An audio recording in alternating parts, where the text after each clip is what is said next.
Baleshwar FM college घटना को निंदा करिसेंती भोगराई विधायक गौतम बुद्ध दास से कहिसेंती जहां बालेश्वर रे घटिला से घटना रे तांको मुंड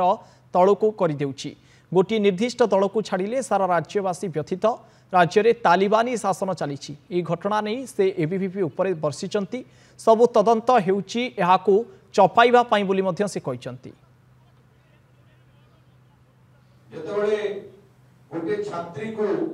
न्याय मागिला न्याय मिलला नहीं बोली से न्याय जड़ी जाउची आउ ताको चिकित्सा पाई न्याय जाउची आउ जेतबेले आमे समस्त पहुंचुछु समवेदना जणैबा पई कोन हेची बुझवा पई छात्रीटीर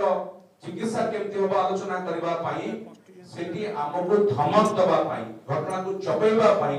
एबीवीपी रो गुंडा बाहिनी को मुतयन करा जाउची एवं से माने मो ऊपर आक्रमण करबा पई मते पछेले नाही